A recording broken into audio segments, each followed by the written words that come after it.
नमस्कार, मार्केट पंचनामा में आप सभी का स्वागत है। मैं हूं सुमित और हफ्ते का आखिरी कारोबारी सत्र और इस सीरीज का पहला कारोबारी सत्र भारतीय बाजारों में आज जबरदस्त रफ्तार देखने को मिली। नए हाईज की तरफ मार्केट्स वापस पहुंच गया और mid cap small cap index में जबरदस्त रफ्तार थी। तेजी की वजह कुछ दिन पहले जो लग रहा था वो यही था कि जो लोगों ने इन एंटिसिपेशन की बजट वीक है और पैसा नहीं डाला था वो वेट कर रहे थे ऑन साइड लाइन, शायद उनको लगा कि अब मार्केट में और कोई ट्रिगर नहीं है, they have to come back. और प्लस शॉर्ट कवरिंग भी एक सपोर्टिव चीज़ रहती है, तो इस चक्कर में शायद खरीदारी थी। लेकिन हाँ, इंट्रिंसिक स्ट्रेंथ है मार्केट में, खरीदारी चल रही है, नंबर्स भी बहुत हद तक सपोर्टिव आ रहे हैं, तो चीज़ें चल ही रही हैं अभी। तो लेट्स सी कब तक तेज़ी रहेगी, लेकिन अभी के लिए फिलहाल हाँ बाजार तेज़ी में था। बढ़िया तेज़ी फार्मा में थी, एफएमसीजी में थी, बैंक्स में, सेलेक्टिव बैंक्स के अंदर खरीदारी देखने को मिली, हैवी वेट में खरीदारी थी, केमिकल में, डाइवर्सिफाइड स्पेस में, ऑटो एंसिलरी सब में खरीदारी थी, पावर में। तो ऐसे करके अलग अलग सेक्टर सब सेक्टर तेजी में थे। अदानी समूह भी खरीदारी में कामकाज कर रहा था। अर्निंग्स आए थे सिप्ला के कुछ देर पहले, नंबर्स अच्छे देखने को मिले, लेटेंट व्यू के ठीक नंबर लग रहे हैं। लेट्स सी शाम को ब्रोकर हाउसेस क्या कहते हैं, लिस्ट कॉल क्या कहती है। इंडस्ट्रियल के नंबर अभी अभी आए, स्लाइटली अनुमान से नीचे हैं मुनाफे फ्रंट पे एटलीस्ट। बाकी चीज़ें वो डिपॉजिट ग्रोथ का नंबर तो हमेशा वीक आ ही रहा है सारे बैंक्स का, तो वो भी एक पार्ट इंपॉर्टेंट है। लेकिन इंपॉर्टेंट ट्रिगर्स में बजट हो चुका, अर्निंग्स ही अब इकलौता ट्रिगर है, plus going forward US election रहेंगे, उसको भी आप ध्यान रखिएगा। बट मार्केट अदरवाइज ऐसे ट्रिगर पे चलते रहेंगे। बीच बीच में कहीं ना कहीं ड्रॉप्स आएंगे, उन ड्रॉप्स में अकॉर्डिंगली आप लोग कॉल लीजिएगा। जहां अच्छा प्रॉफिट है वहाँ थोड़ा थोड़ा बुक करते रहिएगा, जहां प्रॉफिट्स नहीं है वहाँ एटलीस्ट अपनी रणनीति को दोबारा रीड करिएगा, क्यों नहीं आ रहे हैं प्रॉफिट्स, क्या ऊपर क्या नीचे अकॉर्डिंगली। सो लाइकवाइज बाकी आज अच्छी खरीदारी थी आईटी में। टीसीएस, इन्फोसिस नए रिकॉर्ड्स की तरफ खड़े हैं ऑलरेडी। कैश मार्केट शेयरों में काफ़ी एक्शन था, वहाँ पर अच्छी तेज़ी देखने को मिल रही थी, अकॉर्डिंगली वहाँ मूव था। छोटे जो शेयर थे वहाँ मूव था, रियल स्टेट बढ़िया तेज़ी में था। तो ऐसे करके अलग अलग सेक्टर सब सेक्टर जो कि अच्छी तेज़ी के साथ कामकाज करते हुए दिखाई पड़ रहे थे। 2 दिन नहीं आ पाया क्योंकि एक इवेंट में रांची गया हुआ था, वहाँ से वापस दिल्ली आया हूँ, जल्दी बॉम्बे पहुँच जाऊँगा। सो इस चक्कर में 2 दिन से नहीं आ पाया, उसके लिए भी माफ़ी चाहूँगा। ओके, अब आगे बढ़ते हैं और सवाल जवाब का सिलसिला शुरू कर लेते हैं। हो सकता है थोड़े अर्निंग्स ऊपर नीचे होंगे कि 5-6 दिन से मार्केट में ट्रैक नहीं कर पाया ठीक से अर्निंग्स, सो उसके लिए, लेकिन ट्राई टू फाइंड आउट जितना कर पाऊँ। चलिए अब सवाल जवाब का सिलसिला शुरू कर लेते हैं और बातचीत करते हैं कुछ सवालों को लेकर। नमस्कार सुमित सर, श्रीराम फाइनेंस इतना एक्सप्लोजिव क्यों चला एंड यहाँ पर प्रॉफिट टेकिंग करनी सही है क्या? गुप्ता साहब देखो, अच्छी कंपनी है दो, और वैल्यूएशन वाइज भी निफ्टी के सबसे सस्ते स्टॉक में कामकाज कर रहा था। एनबीएफसी में वैल्यू दिख ही रही थी बहुत समय से, ये बात मैं बोल भी रहा था। PNB housing, Shriram finance, Bajaj finance में वैल्यू है। बजाज फाइनेंस इसलिए नहीं चल रहा है क्योंकि ऑलरेडी बहुत चला हुआ शेयर है, सो थोड़ा हाइबरनेशन में, like Asian paints, like Titan, like HDFC bank, तो उसी तरह ये भी हाइबरनेशन में, तो थोड़ा भी वहीं रहेगा। But with time things will get better and will come back to the same track again. लेकिन अगर आप पोर्टफोलियो में समय दे सकते हैं तो श्रीराम फाइनेंस खराब कंपनी नहीं है। Cholamandalam finance, Shriram finance, LIC housing, इनको आप आराम से रख सकते हैं for a longer duration of time. अगर आपको जल्दी नहीं है और पैसे की ज़रूरत नहीं है तो आप रखिए। अगर आपको जल्दी है और आप इसी कैपिटल से ही यहाँ वहाँ ट्रेड्स करते रहते हैं तो आपको एक बार को थोड़ा कैपिटल बुक कर लेना चाहिए, उसमें कोई बुराई नहीं है। Sir, is bubble formation market shall be stop SIP because of this? देखो सिंह साहब, एसआईपी स्टॉप करने का तो कोई लॉजिक है नहीं किसी भी हाल में। अगर म्यूचुअल फंड में एसआईपी स्टॉप कर रहे हो, कई लोग आजकल ये करते हैं कि बाजार की तेजी को देख के एसआईपी स्टॉप कर देते हैं और फिर वो वेट करते हैं कि नीचे आएगी तो एसआईपी शुरू करूंगा। Sir, nobody in this world, in my knowledge, limited understanding, I have ever seen जिसने मार्केट को टाइम किया हो, उसको ये पता हो कि ये दिन टॉप है, ये दिन बॉटम है। ऐसा आज तक तो कोई पैदा हुआ नहीं, एटलीस्ट मेरी जानकारी में तो नहीं, आप लोगों को मिला हो तो पता नहीं। तो टाइम तो आप कभी कर नहीं सकते बाजार को। आप एक जर्नी में हो, मतलब आप ऐसे समझो कि अगर आप अपने घर से किसी दूसरे शहर के लिए निकले हैं गाड़ी लेके, रास्ते में कहीं बहुत बड़ा जाम मिल गया तो आप गाड़ी घुमाने ही लेंगे ना, आप वेट करेंगे, उस जाम को पार करेंगे और अकॉर्डिंगली अपने जर्नी की तरफ जाएंगे। सो मार्केट में तेज़ी है, चलेगी, किसी फाइन डे ऐसी फॉल भी आएंगे, तेज़ी फॉल आएंगे, बड़े फॉल आएंगे, मिड कैप के फॉल आएंगे, स्मॉल कैप के फॉल आएंगे, रीज़न XYZ कुछ भी बन जाएगा, उसको छोड़ दीजिए, क्योंकि रीज़न हमेशा मार्केट में अवेलेबल होता है। आज भी 2 वॉर चली रही है ना, लेकिन हम उसको अटैच कर लेते हैं तेज़ी और मंदी से। आज तेज़ी है तो शॉर्ट कवरिंग है, कल मंदी है तो अनवाइंडिंग है, तो ये सब तो चलता ही रहेगा, इसको छोड़ दीजिए। सो जब भी कभी मार्केट में ड्रॉप आएगा या तेज़ी आएगी, आपकी एसआईपी एटलीस्ट आपके साथ आपको एवरेज आउट करती रहेगी। आपकी कुछ यूनिट 24,000 में खरीदी गई हैं, कुछ यूनिट 24,100 में, 24,500 में, 24,800 में, एंड लाइकवाइज किसी फाइन डे जब बाजार टूटेगा तो फिर 24,500 में, 24,300 में, 24,200 में, 22,000 में, 21,000 में, जो भी लेवल्स होंगे अकॉर्डिंगली। सो ये ऑन गोइंग प्रोसेस है, एक तरफा चल रहा है तो एक तरफा गिरेगा भी, ऐसा नहीं कि एक तरफा ही चलता रहेगा हमेशा। एक साल बाद मिलेंगे तो 1,24,000 निफ्टी खड़ा होगा। तो कभी ना कभी मार्केट कुछ ना कुछ रियलाइज करेगा कि where we are and where we will be. So अपनी एसआईपी को स्टिक करिए।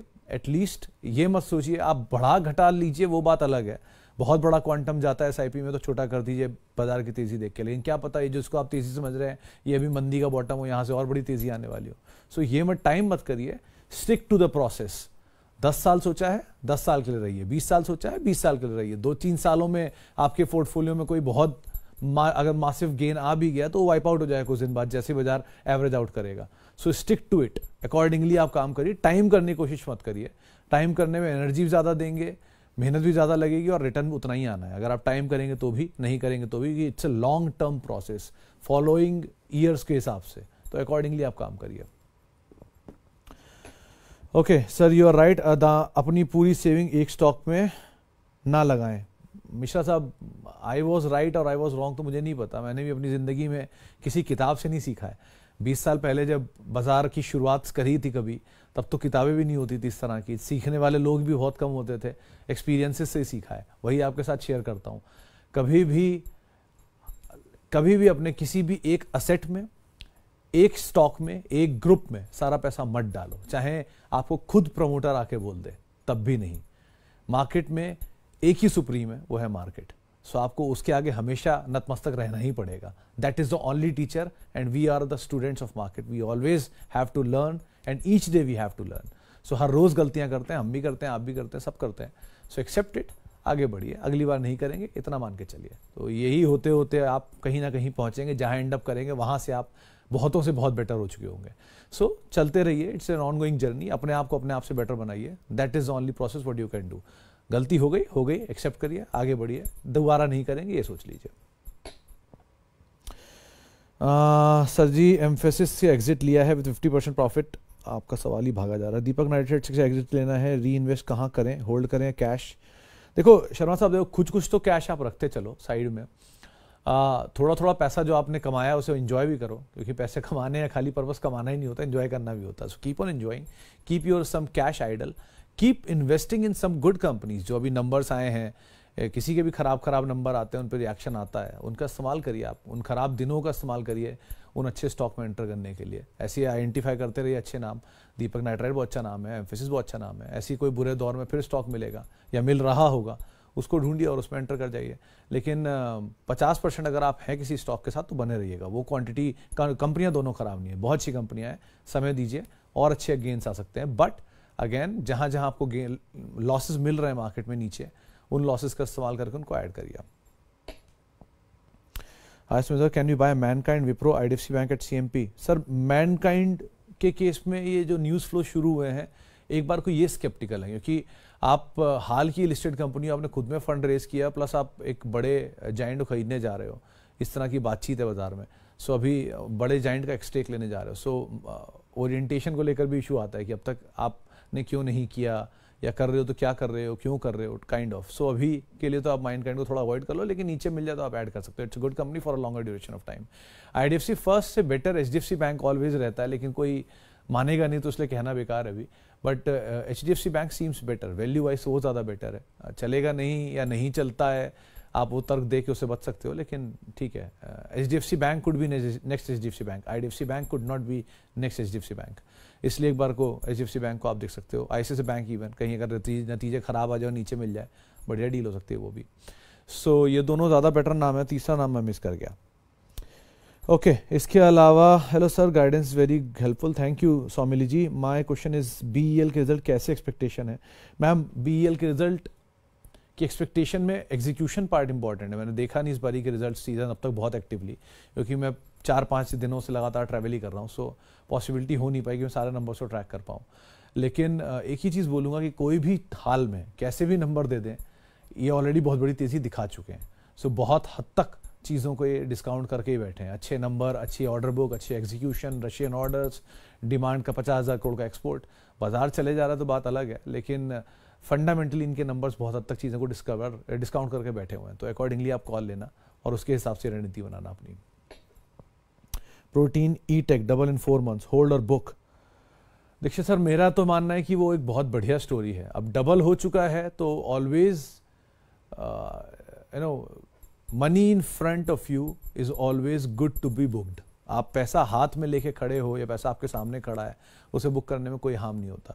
हाफ निकाल सकते हो तो एटलीस्ट हाफ निकाल लो, तो आपका कैपिटल तो निकल ही आया ना। फ्री का शेयर आप थ्रू आउट लाइफ होल्ड कर लो, कोई दिक्कत नहीं, लेकिन एटलीस्ट कैपिटल प्रोटेक्ट करते चलो। योर पहली and foremost and the biggest priority is to protect your capital. Capital होता है ना, असलहा रहेगा तो जंग भी जीती जा सकती है।